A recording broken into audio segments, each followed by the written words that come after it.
Bismillahirrahmanirrahim. Alhamdulillahirabbil alamin. Allahumma shalli ala sayyidina Muhammadin wa ala alihi wa ashabihi ajma'in. Amma ba'du. Bapak Ibu, para jamaah rahimakumullah. Syukur alhamdulillah, mari kita panjatkan bersama kehadirat Allah Subhanahu wa taala karena pada malam ini kita bisa melanjutkan kajian kita setiap Jumat keempat. Mudah-mudahan bisa istiqomah dan semua rangkaian ibadah kita diterima dan diridhoi oleh Allah, dan semua hajat kita dikabulkan oleh Allah. Ala hadiniyah wa likulli niyatin sholihah wa li hajatina wa hajatikum lana wa lahumul fatihah. A'udzu billahi minasyaitonir rajim. Bismillahirrahmanirrahim. Alhamdulillahirabbil alamin. Arrahmanir rahim. Maliki yaumiddin. Iyyaka na'budu wa iyyaka nasta'in. Ihdinas siratal mustaqim. Siratal ladzina an'amta 'alaihim ghairil maghdubi 'alaihim waladdallin. Amin. Bapak Ibu, ini ada seorang murid bertanya kepada gurunya begini. Kam nu'sillaha wa la yu'aqibuna. Wahai guru, kita ini banyak melakukan kesalahan dan dosa kepada Allah. Tapi mengapa Allah tidak menyiksa kita? Ya, jadi nampaknya murid ini memahami siksa azab itu adalah berupa sesuatu yang zahir, yang kasat mata saja. Seperti munculnya COVID-19 kemarin itu adalah diantaranya bisa jadi itu adalah cobaan, ujian,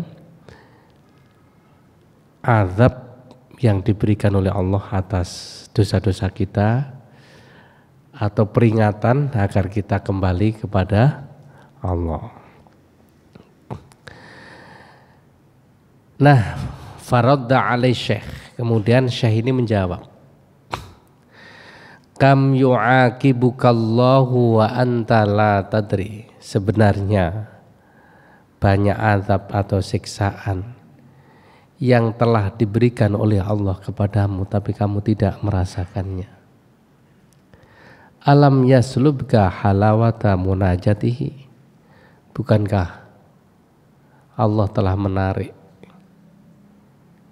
sehingga engkau tidak pernah merasakan manisnya atau nikmatnya munajat ibadah kepadanya.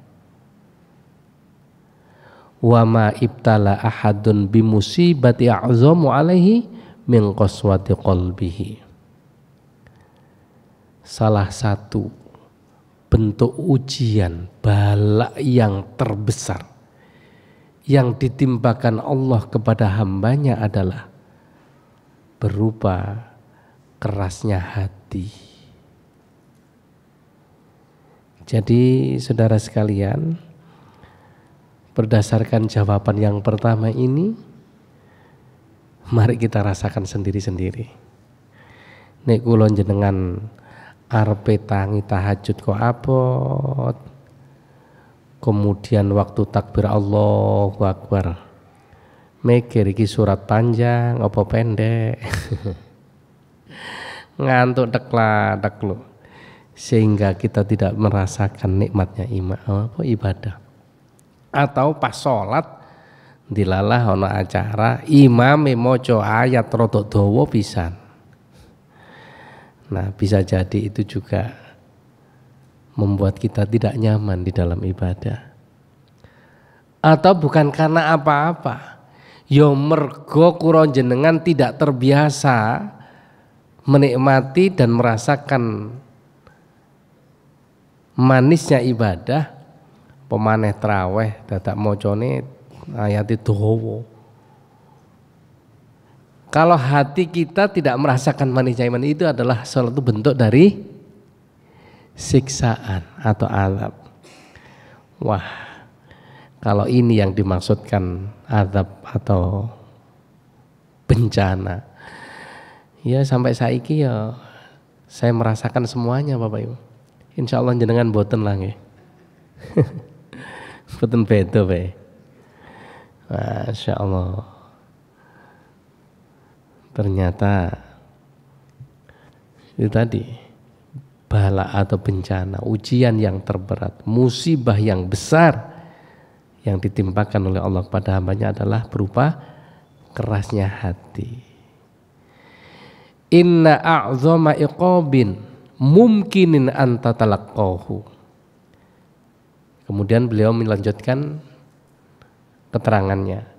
Sesungguhnya siksaan yang paling besar yang mungkin kau jumpai, yang kau dapatkan atau yang kau rasakan, huwa qillatut taufik ila a'mal khair, yaitu sedikitnya taufik untuk mengamalkan amal soleh, untuk melakukan kebajikan. Bapak Ibu yang kami hormati,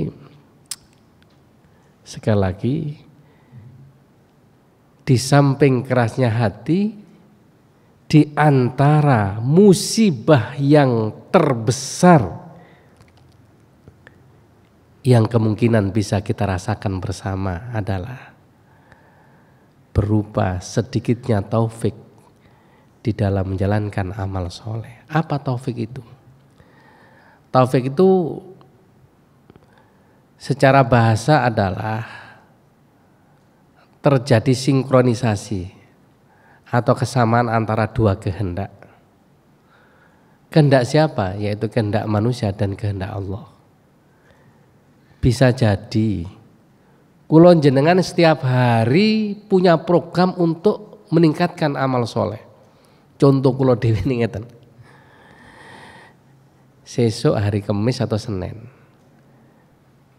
pas ono berkat neng atimu nih, wah ketepaan dinggo sahur. Dilalah pas wayang ngelilir temenan neng atimu nih, sesuk iku ono kegiatan wakeh. Jam 7 sampai jam 8 ono rapat, mari ngono nguji tesis, nguji disertasi, kemudian mari ngono ngajar sampai sore. Terus mbayang no panas-panas, nguk kelas nerangno, yo nguji. Iku mesti gliyeng iki gak turu kan ngoten nggih.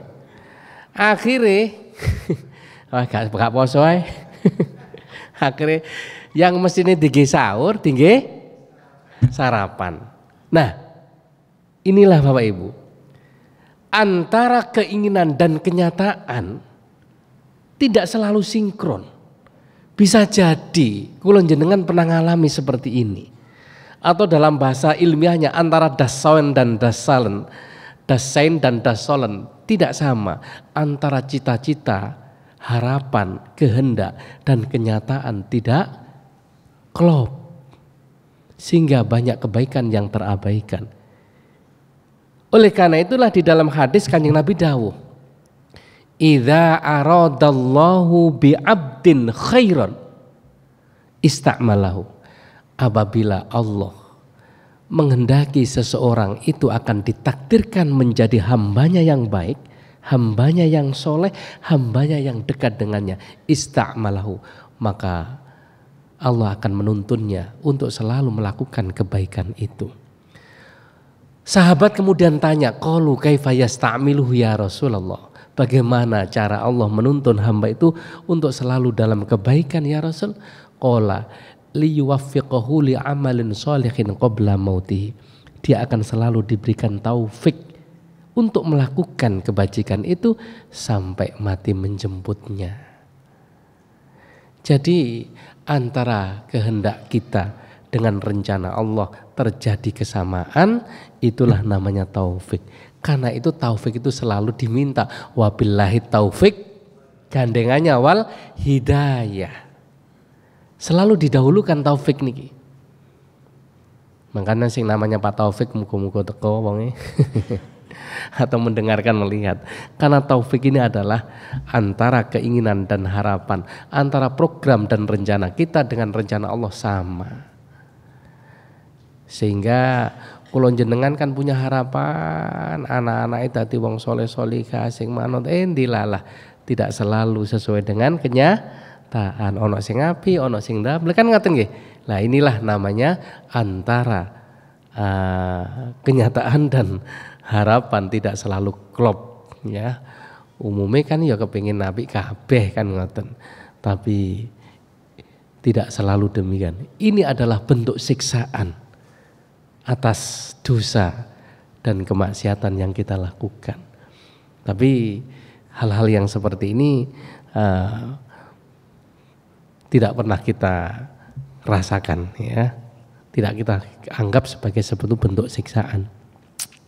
Jawaban berikutnya, alam tamurru alaikal ayyam duna qiraatin lil Qur'an. Betapa banyak hari-hari yang kau lewatkan tanpa membaca Al-Qur'an. Itu adalah bentuk siksaan. Ngapunten Bapak Ibu. Kula jenengan semua yang hadir di sini apakah setiap hari walaupun hanya beberapa ayat selalu baca Al-Quran? Lu kok guyu kabeh? Baca Quran nggih? Alhamdulillah. Kalau ada yang terlewatkan itu berarti salah satu bentuk kita tidak diberikan taufik oleh Allah. Alam tamur alaikal layalit tiwal. Betapa banyak malam-malam yang panjang kau lewatkan begitu saja. Wa antah mahrumun milal qiyam, dan engkau terhalang untuk bangun malam. Wong kula dhewe niku lho sampai sekarang saya target setiap jam 3 bangun. Ya selalu saya katakan, tapi dalam prakteknya karena proses saat ini kan jam 4 ya. Jam 4 muncul berapa? Dikit kan ya. Sehingga tak undur setengah jam. Ngono kok kawan kena wudu, kena pipis, apa mana kadang-kadang tak turu weteng mules ngengek pisan. Baru takbir Allah sholatu wassalamu alaik baru mulai prosesnya.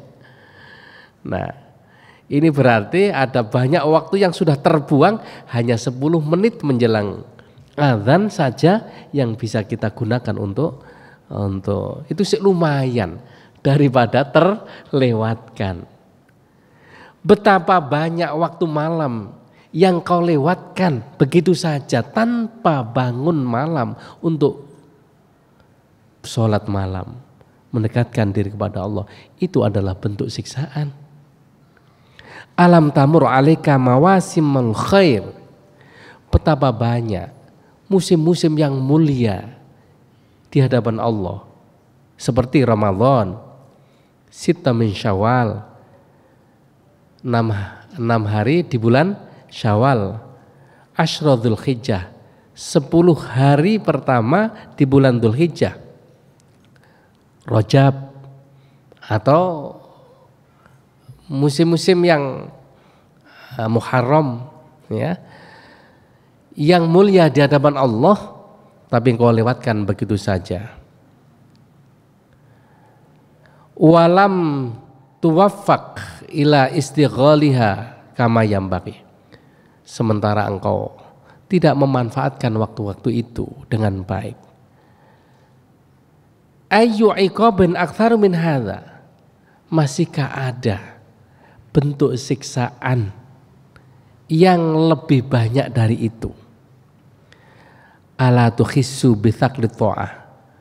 Apa engkau juga tidak pernah merasakan betapa beratnya melakukan ibadah kebaikan ini?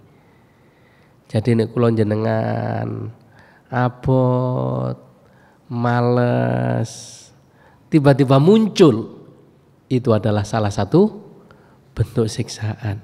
Lu ngapunten, kajian seperti ini kan sudah rutin dan manfaatnya luar biasa. Makanya hadis yang saya pernah baca, idza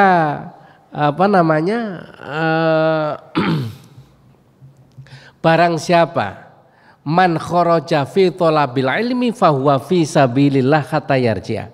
Barang siapa yang keluar dari rumahnya menuju majelis ilmu niatnya ngaji seperti ini, maka pahalanya sama dengan jihad fi sabilillah hatta yarji'a, sehingga dia pulang kembali ke rumahnya.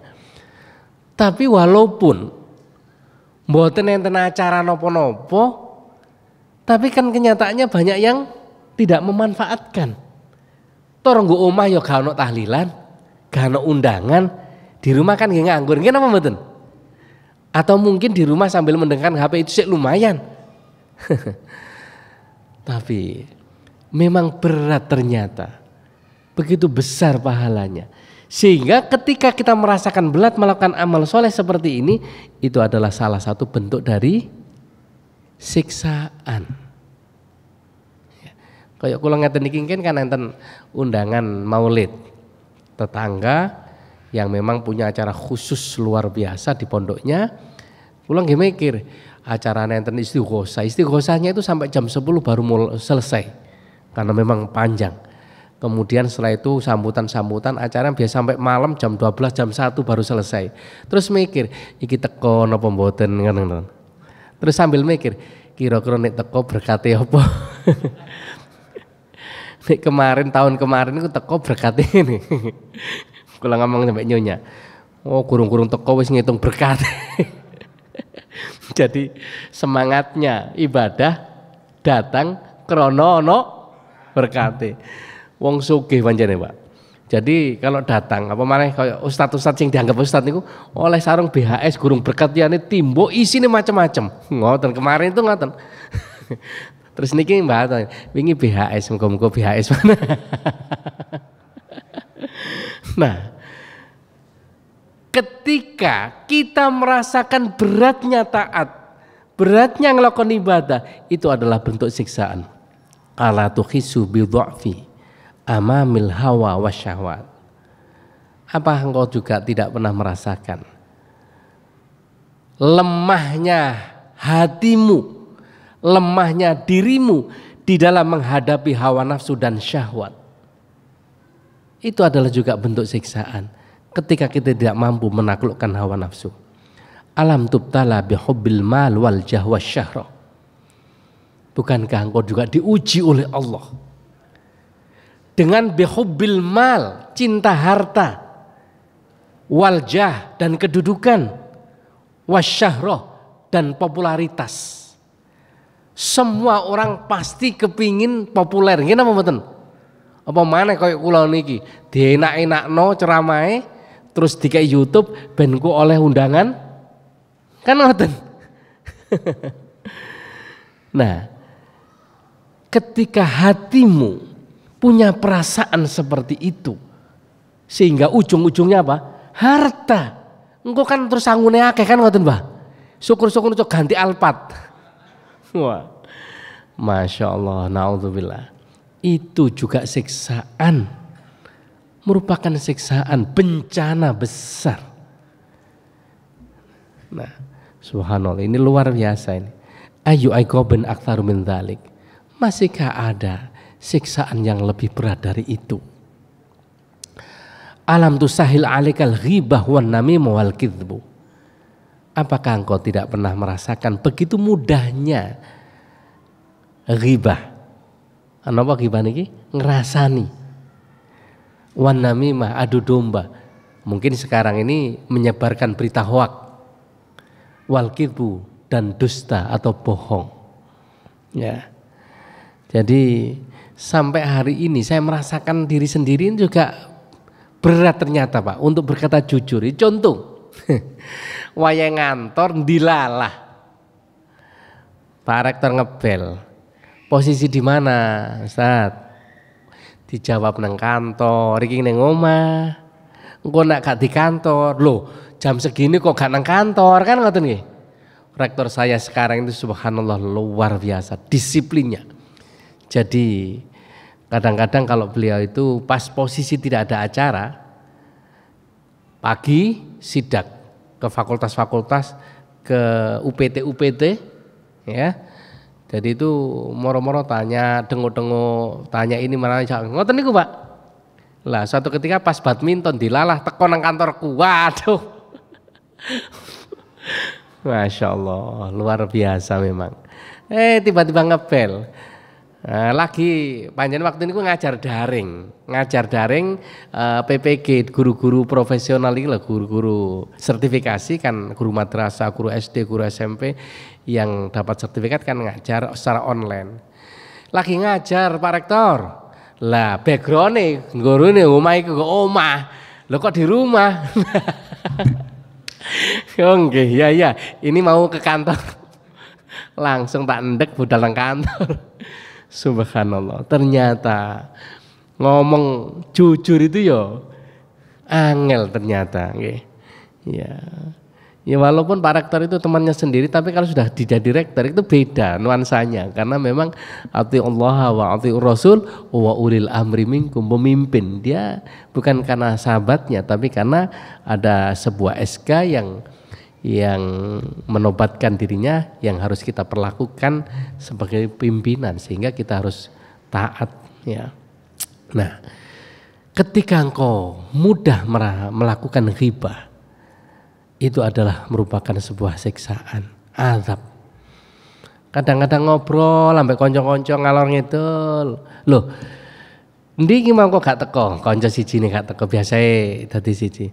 Iya, iki mau koyo anu. Terus ngobrol-ngobrol lah iya. Wong iku masyaallah dilalah. Wong mestine ya dhek datang, tapi karena wedi ambek bojone. Wah, nek bojone ngelol. Lho akhirnya malah ngrasani wong liya. Ngrasani bojone. Nek aku ana bojo ngono tak tinggal, Mas anu pancene penting. Dek iku nek pan bojone wis anu wis gak gelem iki man tak bel jarene ngeterno bojone rono. Nek gak ngeterno padahal umpama numpak Grab ya iso. Nah, akhirnya ngrasani wong. Dan itu sering secara nggak sengaja kita nek wis dijak jagongan terus kemudian membicarakan orang, arepe ngomong ojo diterusno. Iku ya gak enak, Pak. Nggih napa mboten? Nanti suasana jagongan ini malah gak gayeng, terus ada perasaan tersinggung. Nah, itu apa maneh padha sate ngomong ojo ngrasani riba. Iku malah ya gak enak ya. Akhirnya meneng iki gak ngono. Terus kula ninteni wingi ngrasani ngono, langsung ketemu njaluk sepuro, mohon maaf lahir batin. Tapi sing dirasani iku apa sing diomongno gak usah diomongno. Sebab nek diomongno mangkel mesti tambahan. Karena itu minta maaf kalau membuat dia akan menjadi tumbuh marah, itu kata Imam Ghazali gak usah diucapkan. Nggak usah diucapkan, cukup mohon maaf lahir batin. Kecuali kalau ada benda yang kemudian terbawa, mbuh itu berupa sandal, mbuh apa katut, itu harus diomongno.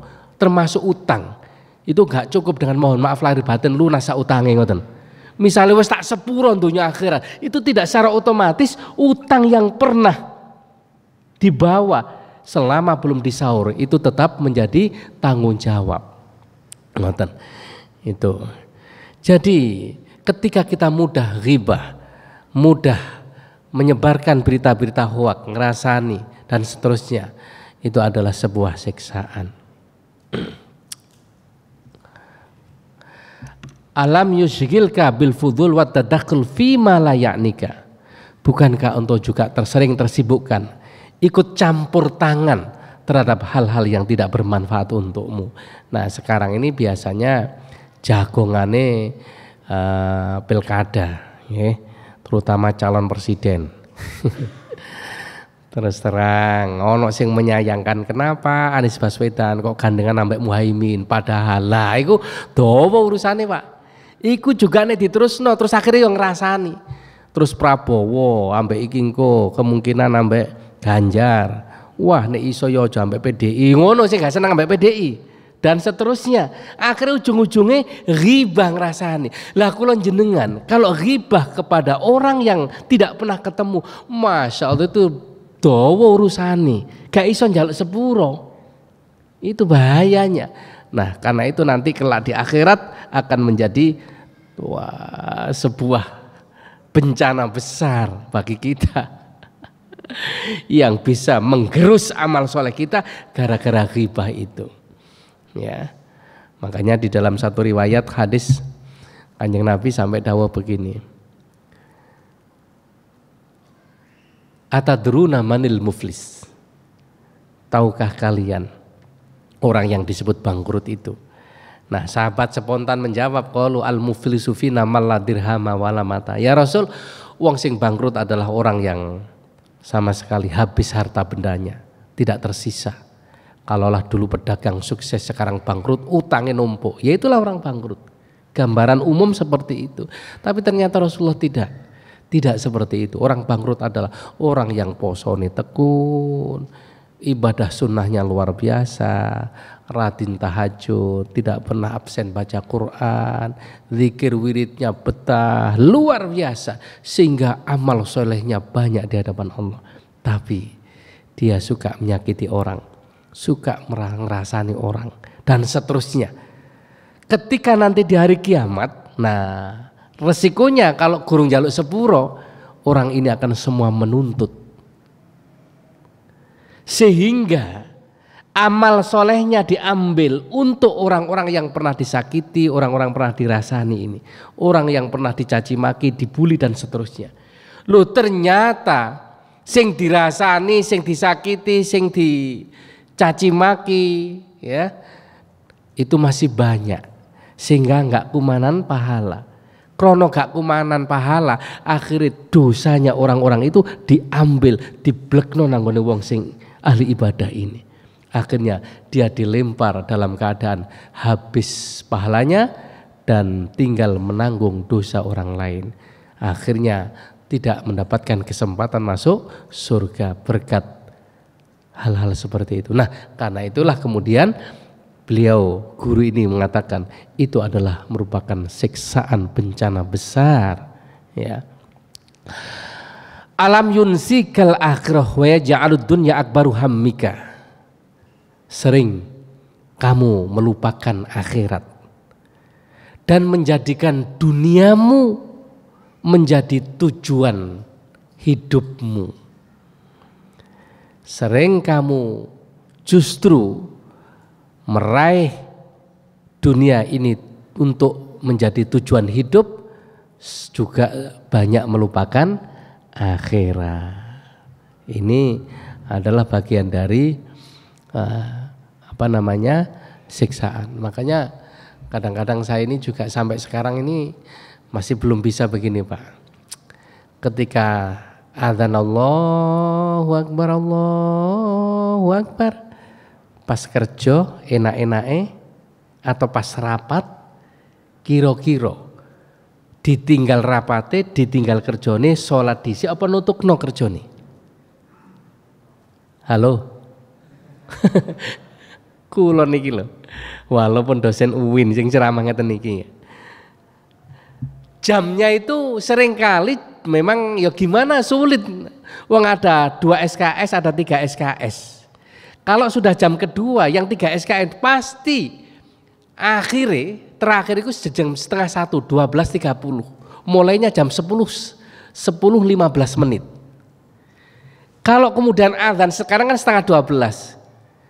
Wah ini mahasiswa ditunggu, aku tak sholat dhisik atau kita sholat bareng. Waktunya habis atau bisa jadi begitu nyampe wis gak mahasiswa wis balik buyar. Kan ngoten.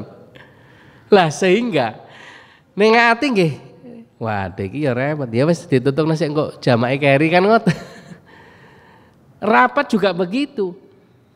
Enggak pernah terjadi rapat kemudian ditunda, kemudian jamaah dhisik sholat terus dilanjutkan rapat, enggak pernah. Rata-rata dilanjutkan rapatnya sampai selesai, sholatnya nanti. Padahal ada sebuah makalah, i'mal lidunyaka ka'annaka tamudu khotan.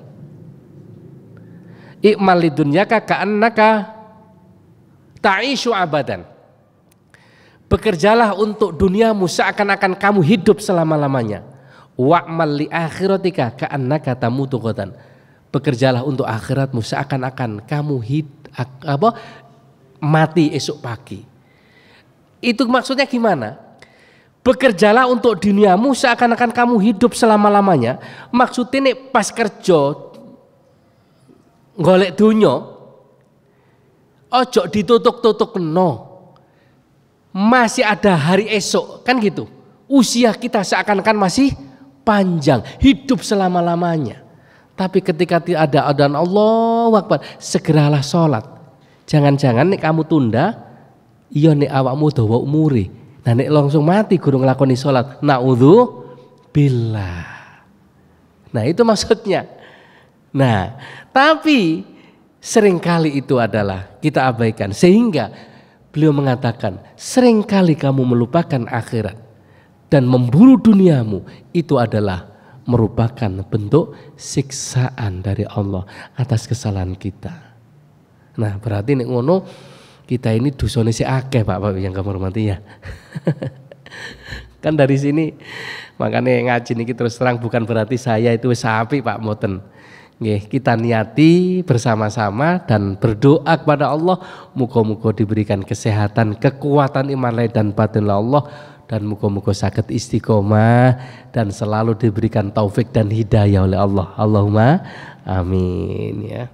Abot nglakoni apik itu adalah disebabkan karena dosa yang belum diampuni oleh Allah, yang sehingga dosa-dosa itulah yang memberatkan kita untuk selalu malas beribadah.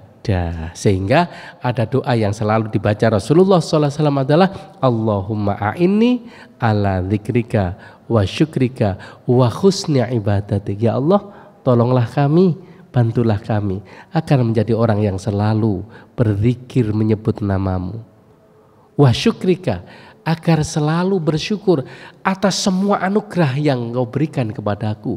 Syukur atas kesehatan yang diberikan, atas kesempurnaan bentuk fisik yang telah dibentuk untuk kita semua. Sementara banyak orang yang tidak sempurna bentuk fisiknya. Atas anugerah anak istri yang soleh-solehah yang manut, atas rezeki yang diberikan kepada kita. Ya, wa husni ibadatik, dan tolonglah aku ya Allah agar selalu meningkatkan kualitas ibadahku kepadamu. Ya, wong Kanjeng Nabi sing koyo ngotene masih mohon kepada Allah pertolongan. Tanpa bantuan dan pertolongan Allah nampaknya sulit kita bisa melakukan semua itu dengan baik. Mudah-mudahan kajian ini disertai hidayah dan ridhonya Allah.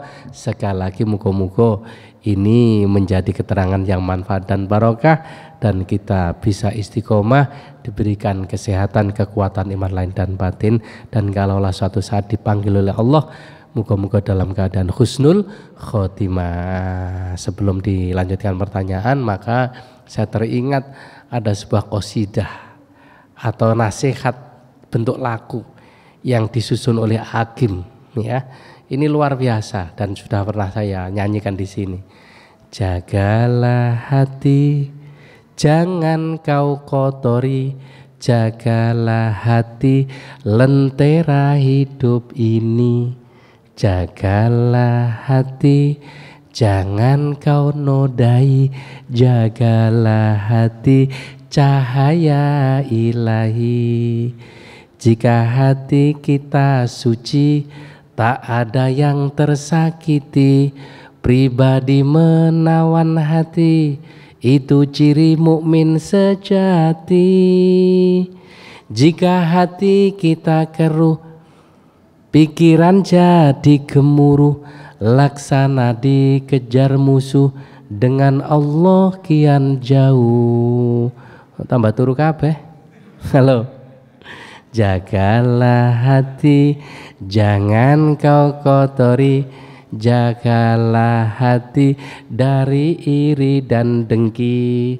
Jagalah hati, ingatlah ilahi, jagalah hati dengan sholawat Nabi. Nah, sholawatnya saiki bareng-bareng. Sholatullah salamullah ala toha rasulillah. Sholatullah salamullah ala yasin habibillah. Tawassalna bi bismillah wa bil hadi rasulillah wa kulli mujahidin lillah bi ahlil badri ya Allah. Sallallahu Muhammad. Oke, monggo barangkali ada yang perlu dikonfirmasikan atau dilanggih Pak. Monggo Pak.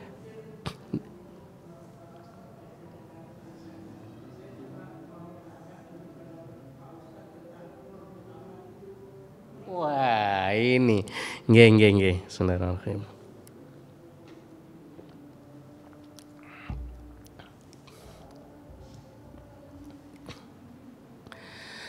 Baik, mungkin nanti kita bahas yang lebih konkret lagi. Tapi panjenengan kalau pernah bersolawat baca tiba, itu ada sebuah hadis, itu kan al hadisul awal, al hadisus sani, kan hadis-hadis semua itu. Ada yang bunyinya gini, cuma saya nggak hafal, nanti kalau nggak hafal langsung terjemahnya aja. Qila huwa Adam, qala Adamu bihi uniluhu a'lal maratib, qila huwa Nuh, dan sampai qila huwa dan seterusnya. Nah, jadi ada sebuah dialog antara Allah dan para malaikat. Ketika Allah menciptakan sebuah nur, cahaya yang luar biasa di sisinya. Kemudian malaikat ini bertanya, qila huwa Adam, ya Allah, apakah itu nurnya Nabi Adam? Bukan, kata Allah. Qala uniluhu a'lal maratib, justru berkat nur itu Adam mendapatkan derajat yang mulia di sisiku. Qila huwa Ibrahim, apakah itu nurnya Nabi Ibrahim? Tidak, justru Nabi Ibrahim diselamatkan oleh Allah dari kobaran api yang membakarnya. Dibakar oleh siapa? Raja Namrud. Itu adalah berkat nur itu. Qila huwa Musa, apakah itu nurnya Nabi Musa? Bukan, kata Allah, justru Nabi Musa diselamatkan oleh Allah dari kejaran Raja Fir'aun dan bisa menyeberangi Laut Merah bersama semua orang yang beriman dan selamat. Itu adalah berkat nur itu. Nah, dan seterusnya sampai kemudian itulah Nur Muhammad. Allah telah menciptakan fi amaini qabla ayyakhluqa Adam. Allah menciptakan Nur Muhammad ini sebelum diciptakan Nabi Adam 2000 tahun sebelumnya. Jadi kalau ditanya apa yang pertama kali diciptakan oleh Allah di dunia ini, adalah Nur Muhammad.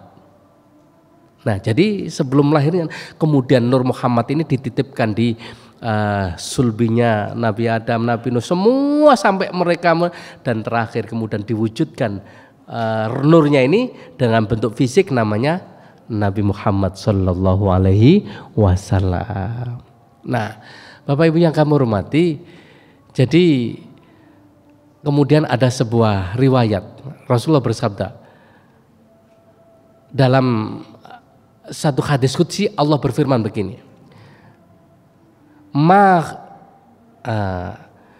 aku tidak menciptakan makhluk ma khalaqtul aflak, andai bukan karena laulaka. Nah, inilah laulaka ma khalaqtul aflak, andai kata bukan karena engkau wahai Muhammad, aku tidak akan menciptakan dunia dan isinya.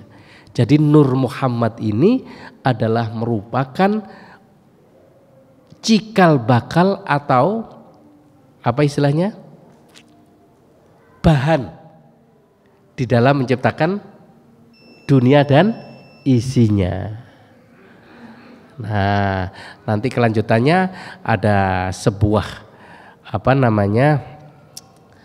ajaran yang tasawuf yang dikembangkan oleh Syekh Abdul Karim Al-Jili, ini terkait dengan Nur Muhammad. Sehingga ketika Rasulullah tidak ada, orang-orang yang ditempeli Nur Muhammad hatinya selalu bersih, ya kira-kira wujudnya wali-wali Gusti Allah, gitulah ngoten. Jadi kita semua ini juga kecipratan Nur Muhammad, ngoten ya, orang-orang beriman ini.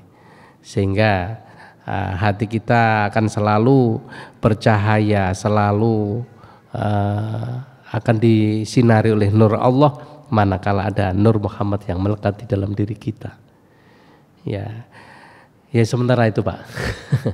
Jadi sementara jawabannya Nur Muhammad adalah sebuah bahan untuk menciptakan dunia dan isinya, dan diciptakan 2000 tahun sebelum Allah menciptakan Nabi Adam. Kemudian Nur Muhammad ini melekat ke dalam diri Rasulullah Sallallahu Alaihi Wasallam. Ingatkan. Oke, mari kita akhiri dengan bacaan hamdalah bersama. Alhamdulillahirabbil alamin. Subhanakallahumma wa bihamdika asyhadu an la ilaha illa anta astaghfiruka wa atubu ilaik. Nanti kita ingatkan pembahasan nomor Muhammad. Nek kula iso ketemu materi ini tak golek ane dhisik. Engko nerangno salah gak ada rujukan, gak enak. Assalamualaikum warahmatullahi wabarakatuh.